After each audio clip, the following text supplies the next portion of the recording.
Hey guys, Mike here from Vinny Outdoors. Today we're talking about the Texas rig. So for those of you who may not be familiar with this, or maybe you are, I just want to go over some of the things that I do to rig this bait. So first, you need a hook.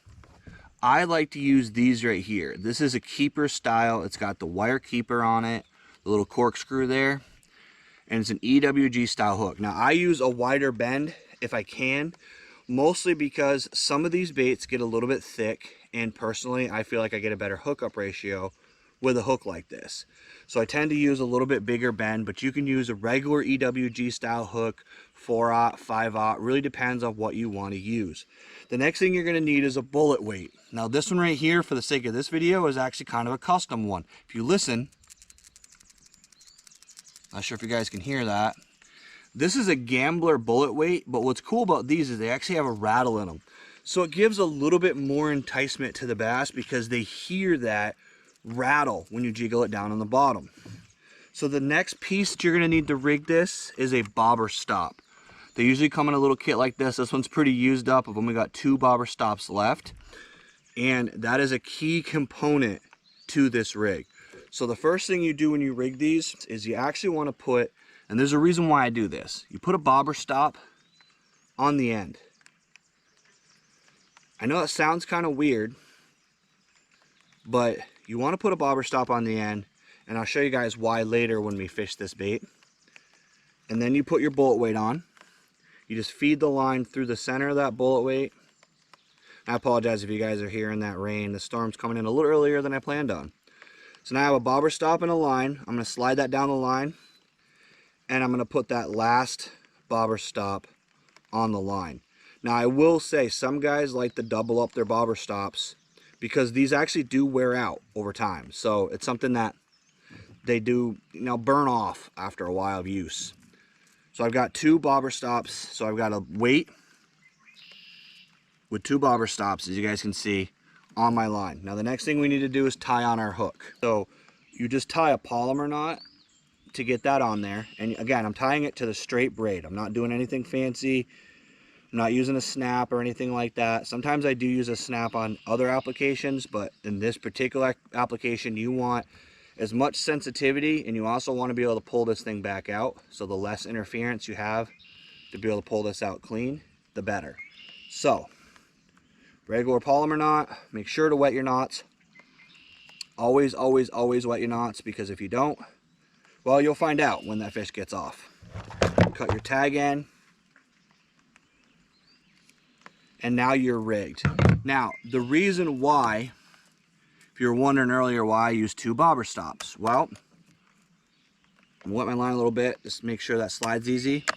So now I can do what's called pegging the weight. So I can make the weight sit right there on the hook. It's gonna sit right against it. It's gonna pull that bait down through. Now, if I decide that I need a little bit of weight bait separation, say there's a lot of vegetation on the bottom, there's a lot of material that the bait is just going to get hidden in when it hits the bottom, I can actually take both of these weights. I can start this one up here, and I can even sometimes pull this one a little further so that I can start my hook separated. So I can start my hook separated from the bait like that. See how the hook has a gap? You can set that with this bottom bobber stop, and you can also keep it from running all the way up your line because you don't necessarily want it to be too far from the bottom.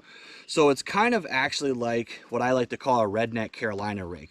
So you can actually do a Carolina rig with a drop shot, or you can actually do a Carolina rig with a bullet weight and a Texas weight, and basically it makes it 2 baits in one. And when you have to do all the work to tie this, and once you cut this off, those bobber stops are useless, and I don't have any more bobber stops. So I decided I was gonna rig this up both ways. Now we're gonna put a bait on here. I'm gonna start with a Gambler bait. Gambler makes a lot of really good Texas rig baits, so I'm gonna show you guys what I'm gonna put on there to start rigging it. So when you rig this is what we were talking about earlier with Tex posing. So you actually take your hook and you go through just the beginning and come out the side like that. You go around, you come up over that bump and turn it, and now you want to let that bait fall and figure out exactly where it lines up with that hook. So I always hold it up like this. Okay, so it's going to go just where that chartreuse starts. I go through the middle of the bait, dead center if you can, and you come back out. When that bait is properly rigged, you'll see it comes straight down the hook, and that hook just rests against that bait. You can put the tip of the hook into the bait. What that'll accomplish is it makes it a little bit more weedless. Or if you have this rigged tight enough to start, a lot of times you can just set it there, and then when that fish hits it, it will pop that hook out, and you'll see it opens right up. So that is a Texas rig. We're going to be fishing this on the water for the next few minutes. This is a bait that I like to fish when there's heavy vegetation, there's lily pads, there's stuff that I just can't get my regular baits through. I throw it on the fronts of grass lines where the bait is just going to be hitting a bunch of lily pads. It's going to have to drop down through. Now this isn't punching. We're going to do a video on punching later on. I'm not throwing it into the slop. I'm usually working the edges with something like this, working the edges of wood. This is a bait that I use in place of the wacky rig. When the wacky rig just won't fall down through that stuff, I replace it with a Texas rig. So let's go out on the water and let's try this bait out. If you guys can see under this water, it is all matted vegetation all through here. You can kind of see it under the water there. If you look really closely, you can see all that. I don't know if I zoom in if you guys can see it better or not, but that is what we're working with here. We're looking at this whole area is milfoil. Now, what I like to do is, if you see right here, for example, see how there's a little like triangle shape right there with a single pad in the middle? That's something I would target. I target the ends, and see how there's like a little jut, and then there's some stuff on the outside. So there's this portion right here. Right here, guys. You see this like portion right here? That's the kind of thing that I target. A little edge. It's a little bit different than the rest. Another area right there. Those are the kind of areas. That little hole right there. If you scan across, that little jut right there. So we're going to start fishing. First thing you want to do, skin hook that Texas rig, make sure it's straight, so that way it comes through that grass. Now you want to take your bait, and you're just going to cast it out and let it sink.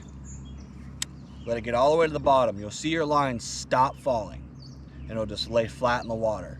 Reel up your slack, reel up your slack, bring your rod tip up, and then let it go. You'll see your bait drop back down. You just repeat that process as many times until you feel like it's getting too close to the boat, and then you cast again. And that is the Texas rig technique. That's all it takes. That's all you've got to do to fish this technique. I highly recommend doing it, especially later on in the year once that vegetation starts growing up. There's a lot of baits you can't get through that kind of fishing. There's no way to fish treble hook style baits. There's no way to fish a lot of different styles. And this is an easy way to be able to accomplish catching bass in those conditions. So I want to thank you guys for coming along with me. I really appreciate you taking time to watch this bass class video. If you have any ideas for topics, I have been racking my brain trying to come up with ideas so that I can make the content that you want to see. So if you have ideas on things you want, let me know and I will make those videos for you. Again, I want to thank you for watching this video. If you haven't already, hit that like, hit that subscribe, and as always, let's get out there, catch more fish.